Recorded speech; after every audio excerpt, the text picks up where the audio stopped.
So I have one item for you at the top. The United States welcomes the announcement of the accord between Estonia and Finland on the construction of an LNG infrastructure for the Baltic region. This comes less than a month after Lithuania inaugurated its first LNG terminal, and today's announcement is an important step in diversifying the region's sources of natural gas from anywhere in the world, as well as a step forward in the creation of an interconnected EU energy market. We believe that energy security is the next chapter in the European project of integration and market expansion, and we look forward to seeing this newest addition to Europe's energy security in operation before the end of the decade. With that, Arshad, let me turn it over to you. Does that mean that Estonia and Finland will now be somewhat less dependent on Russian gas?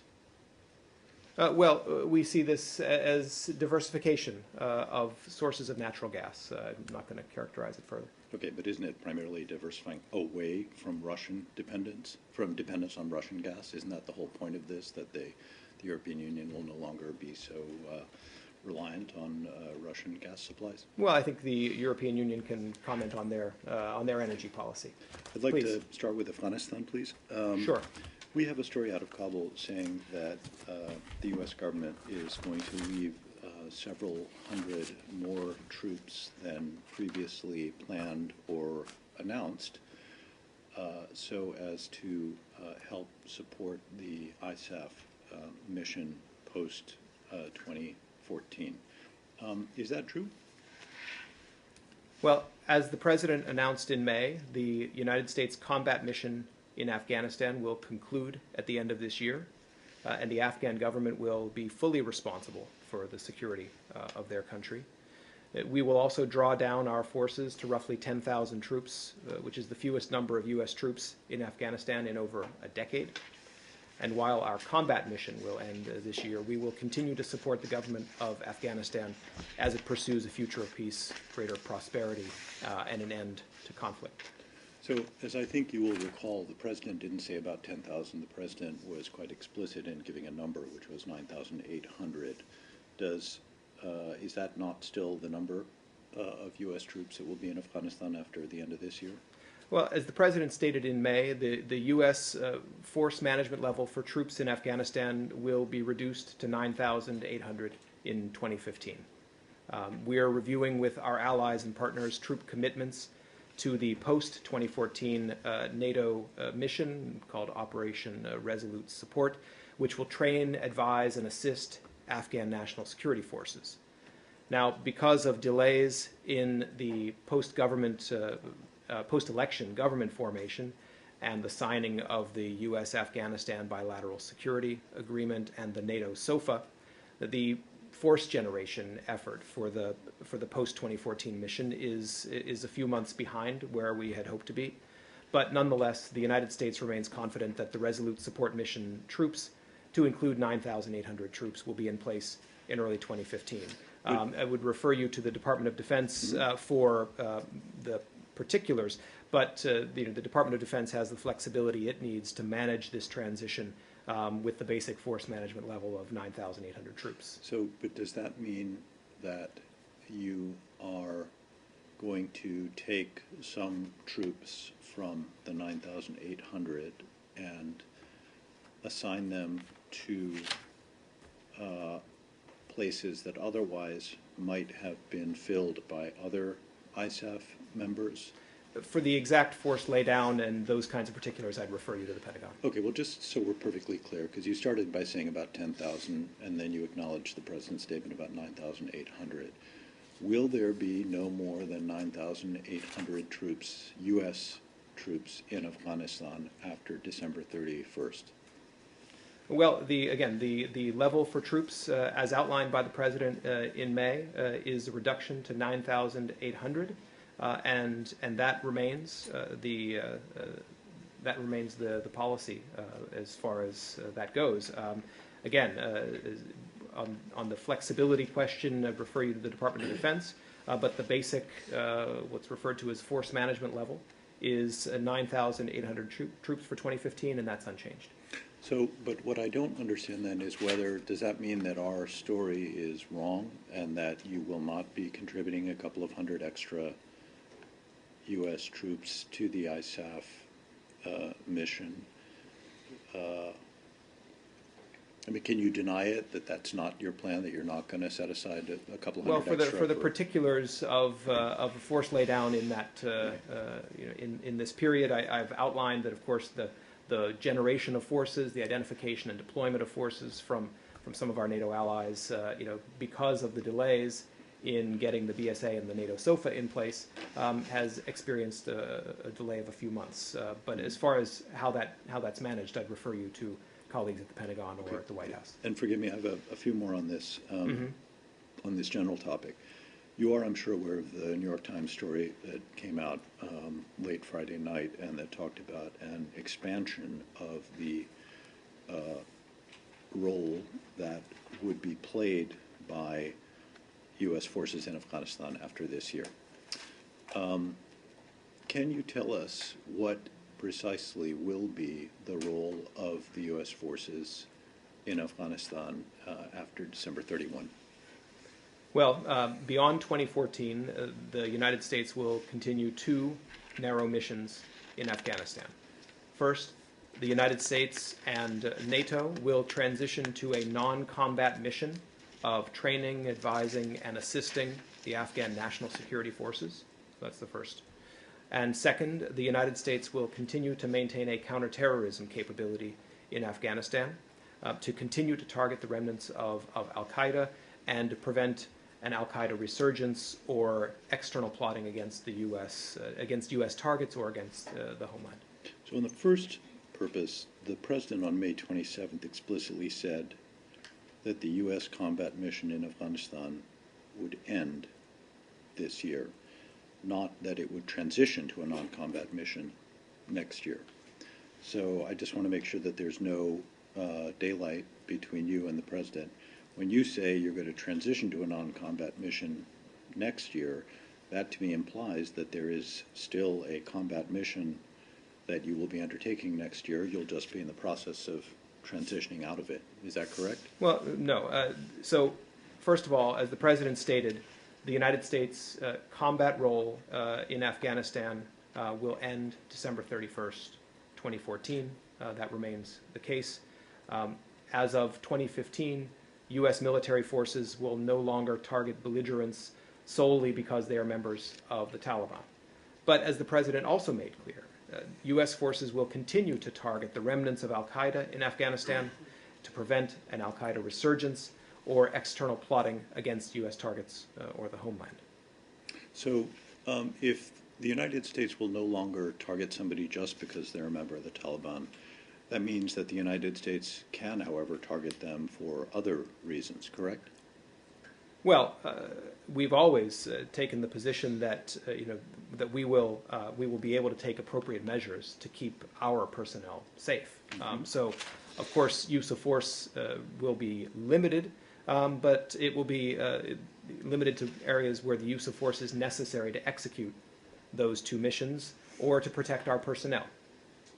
So it'll be limited to, one, the train and equip. Excuse me, Yeah. one, the train and assist. Yeah, train, advise, assist. Okay. But presumably you're not going to need to use force if you're training, advising, and assisting other people to use force, correct? Well, yes, but again, as for the precise laydown of where people will be and what those activities will entail and so forth, Okay. There's always force protection. Okay. Well, I was going to get to that. So let's, leaving aside force protection for now, I'm trying to understand if your conception of the train, advise, and assist component of the U.S. And I apologize in advance for tormenting everybody with this. Are you feeling tormented? Silence has its own implications. Well, you didn't see all the looks, Arshad. Yes. Yeah. Is train, advise, and assist, from your point of view, includes the possibility of U.S. forces conducting combat operations? And I'm leaving aside going after al-Qaeda, and I'm leaving aside self-defense or keeping your forces safe. I want to understand if train, advise, and assist is construed in such a manner that U.S. forces can undertake offensive military actions in Afghanistan next year. Well, I would go back to the President's statement that our combat role will end. As far as the particular elements of the train, advise, and assist program, I'd refer you to the Department of Defense for those details. Okay, so what will you do if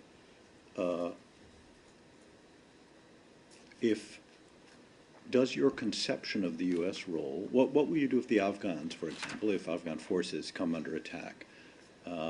Will you support them in any way, or will you, in any sort of kinetic way, or will you just be advising, assisting, supporting kind of from a distance? Well, as I think I said, the end of our combat mission means that we are no longer going to be targeting belligerents solely because they're members of the Taliban. To the extent that they threaten the United States and coalition forces, we would take appropriate measures to keep Americans safe. Does coalition forces include Afghan forces? Well, again, to the extent that Taliban members threaten the United States and coalition forces, provide direct support to al-Qaeda, or pose a strategic threat to the Afghan national security forces, we will take appropriate measures to keep Americans safe and then to assist the Afghans. What's a strategic threat to the Afghan national forces? Well, again, I think that's primarily a military question, so I'd refer you to the DoD. So what are the circumstances then in which, I mean, if you can't define, well, what are appropriate measures? What are appropriate measures? I mean, that's what you've said. What are appropriate measures? And do they involve, for example, any U.S. soldier potentially firing any kind of weapon at anybody other than in self-defense or to go after al-Qaeda? Well, again, I would refer you to the people who are planning and implementing the mission for the specific details about rules of engagement and those kinds of military technical details. I don't know more to share on that. A couple of more for me. What is the domestic authority under which the United States government and its troops in Afghanistan after the end of this year will continue to conduct military operations there?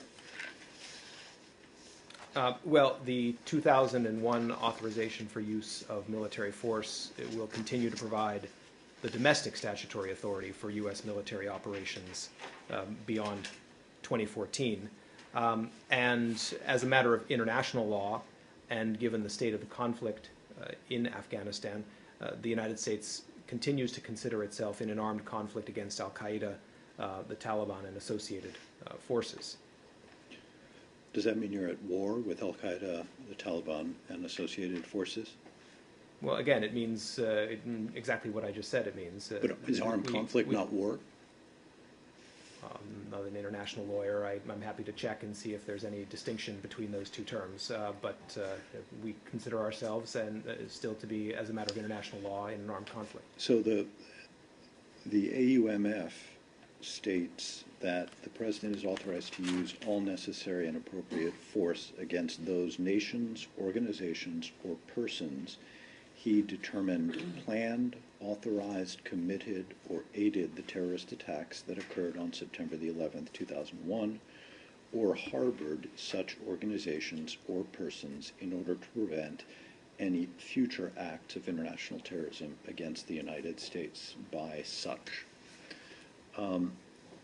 That would seem to me, by such nations, organizations, or persons, that would seem to restrict your mission solely to the people, nations, organizations who the President determines planned, authorized, or committed the 9/11 attacks, or harbored those organizations or people so as to prevent any future acts of international terrorism against the United States. That would seem to me to limit the activities that the President believes U.S. forces can engage in Afghanistan after the end of this year solely to those two and I guess self-protection, but essentially he's allowed to go after people he thinks committed those things, authorized them, supported them, or people who harbored or aided them. That doesn't seem to me to allow for going after people who pose a strategic, or it's not clear to me that that allows U.S. forces to go after people who pose a strategic threat to the Afghan national security forces. Can you explain to me how it does?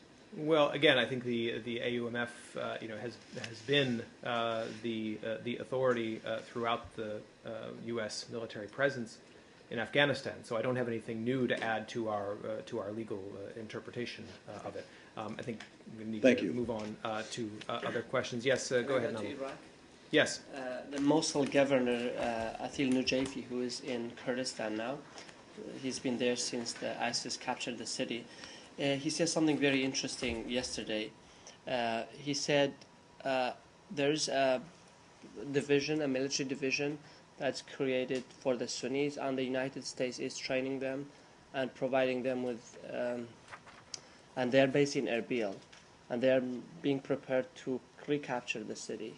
What do you have to say on that? Well, I don't have details or anything to confirm that report. Of course, we have a program to train, advise, and assist Iraqi forces, Iraqi security forces, as well as Kurdish forces. But I don't have any details to offer about that report. He said it's relatively easy to recapture the city. Do you agree with his assessment? He said there are only 5,000 ISIS fighters in Mosul. I don't have a current estimate in front of me about the number of ISIL fighters in Mosul, so I'll refrain from making a prediction about how hard or easy it would be to recapture. Okay, just two more questions on, just on your attempts and your fight against ISIS in Iraq. Haider al-Abadi, the prime minister, he has taken a number of measures over the past few weeks, including purging and more than 30 generals. And recently, I think it was earlier this week, he announced that he will create a national guard for 15 provinces of Iraq as an attempt to better battle ISIS. What's the United States' position on that? Do you think? Well, the United States' position on the National Guard hasn't changed. We consider that an important part of the fight against ISIL, and it's something that we're working closely with the Iraqi authorities on. I don't have any further details to announce, though, at this point. Do you have anything to say on the New York Times report? It was yesterday about corruption within the Iraqi military. How does that complicate your mission in Iraq? Well, corruption is a major concern in Iraq, and we continue to work with the Iraqi government on programs to confront this problem. We have no indications that U.S. origin equipment has been siphoned off or sold to ISIL. Let me make that clear, to ISIL or to other terrorist organizations by any U.S. partners. But over the last decade, of course, we have provided a significant amount of military equipment to the Iraqi security forces. And most of that has been used as intended by our Iraqi partners. There have been a few instances where ISIL has been able to seize some equipment from Iraqi forces.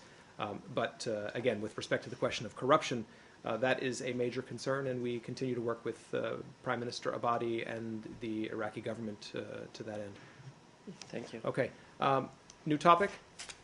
Yes, Samir, go ahead. The Iranian leaders portrayed the extension of the negotiations as a victory for the negotiating team, the Iranian negotiating team. And Khamenei, leader of Iran, he said that the U.S. and the European allies pressured Iran to give concessions, but they failed. Any reaction to this? Well, I think the Secretary was pretty clear yesterday that we're not going to get into describing the give and take that happens inside the negotiating room. I think it's also clear to the United States and to our partners that under the JPOA we have we've come much farther than we had before the JPOA. We are light years from where we were before the JPOA.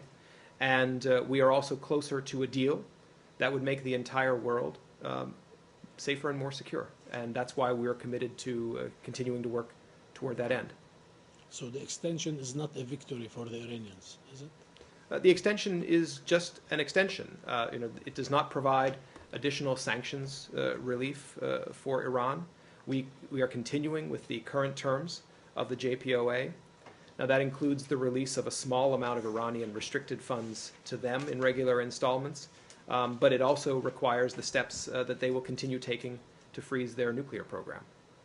So an extension is just that. Yes? Can you provide, as you did when the JPOA implementation agreement was reached last January, can you provide on the record the schedule and amounts of the payments over the next 4 to 7 months of Iranian funds that will be released to them?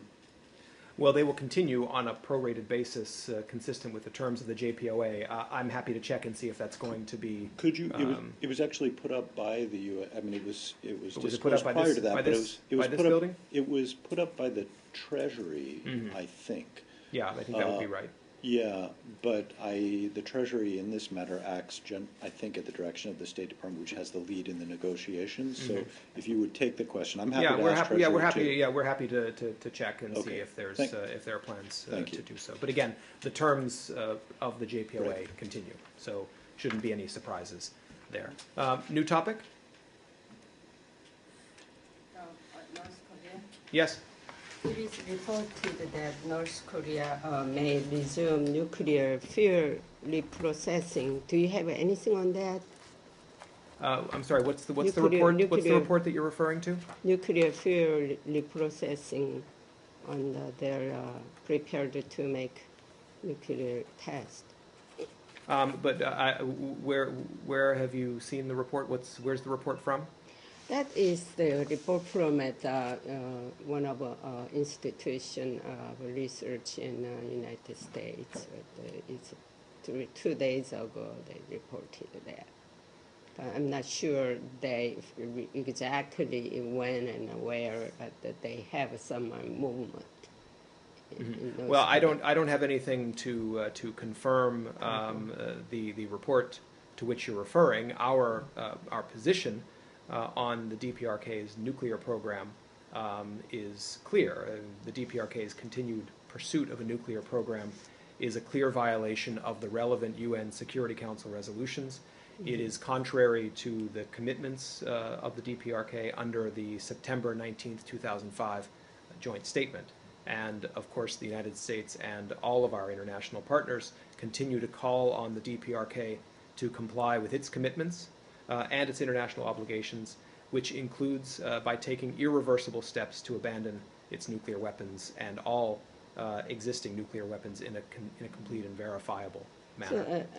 So, also, as you know, Lydia, about the reasoning North Korea wants against our United States, they're willing to nuclear war, threatening against the United States. How did you respond on their threatening nuclear war?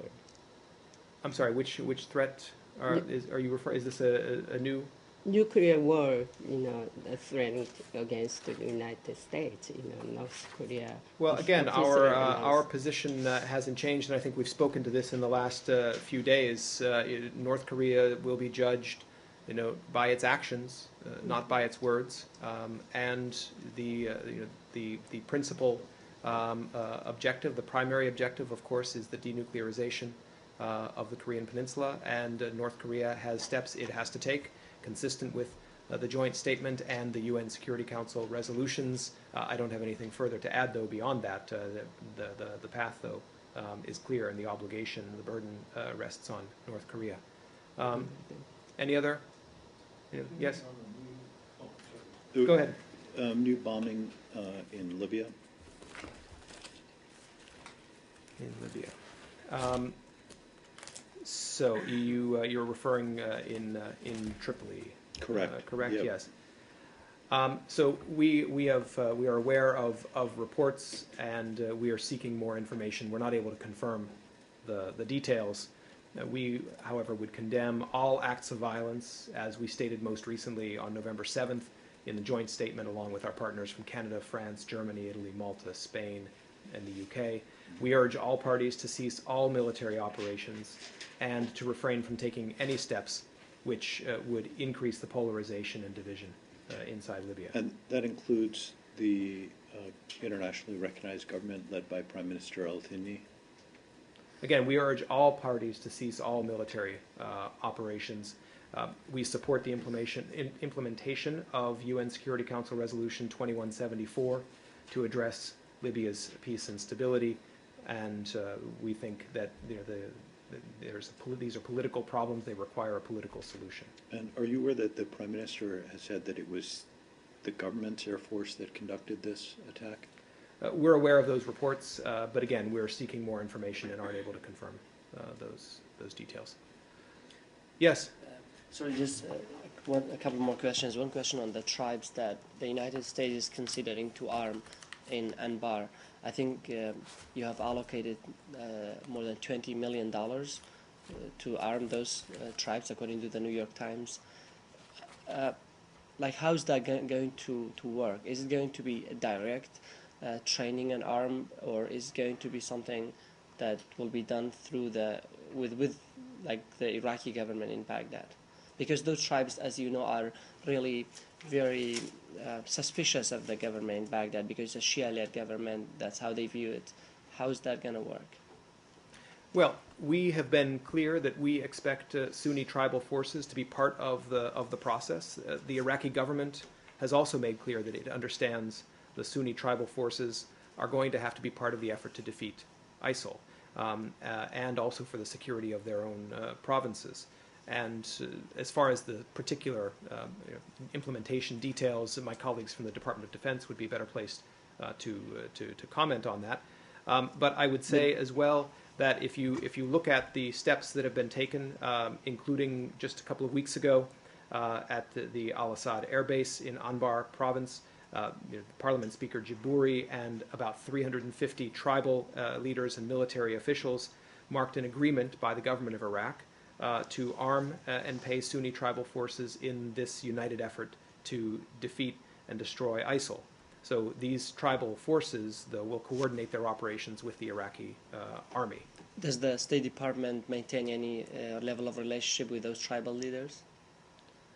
Well, of course, the U.S. government has been conducting outreach among tribal leaders. I'm not going to get into specifics of precisely with which ones, but I would suggest that even more importantly, the Iraqi government under Prime Minister Abadi has also been strengthening its outreach to the Sunni community in Iraq.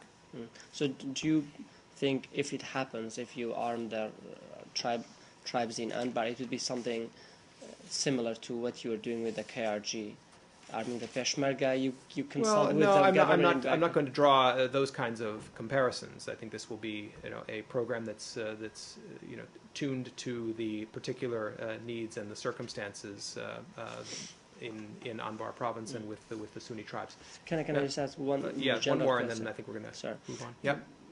Just generally speaking, I've asked this question before, but I still really don't understand. What is the level of the United States relationship with the KRG? How should we understand those relationship? Is it, when Secretary of State, for example, goes to Erbil after he visits Baghdad, there are few. I think there is only one other country in the world, that's Palestine and Israel, where Secretary of State goes to two capitals, and the second one is Iraq. How would you characterize your relationship with the KRG? Well, our relationship with the KRG hasn't changed. You're right, you've asked this question before. I think we've answered it before. The Kurdish regional government is precisely that. It's the Kurdish regional government. And we support the Iraqi constitution and the Iraqi central government. Of course, we are in discussions with officials from the Kurdish regional government because Iraq, as a multi-ethnic, multi-sect state, that's important, and the success in Iraq is important to the United States. But I would not draw any further conclusions beyond that. We work with officials in the Kurdish regional government because that's important to achieving our objectives. But Iraq is a unified country. Any further questions? Oh, yes, go ahead. On Africa, please, Jeff. About a month ago, there was a mandatory U.S. policy adopted for military personnel returning from Ebola-infected regions in Africa, and a 21-day quarantine period for those individuals, mandatory. Have there been any reported incidences of illness or sickness that has come out of that policy in terms of military personnel who have been there, come back, and been quarantined? Well, as far as the U.S. military's implementation of its policy with regard to people who have been deployed in our support mission in West Africa, I think you would have to ask our colleagues at the Department of Defense. That's not something that we would be tracking in the first instance here. Okay. So there have been no reported instances of illness Well, with these people? I'm simply not in a position to comment on that. Again, Okay. these are DoD personnel, so I would really refer you to them for any details about that. Okay, thanks everyone. Thank you.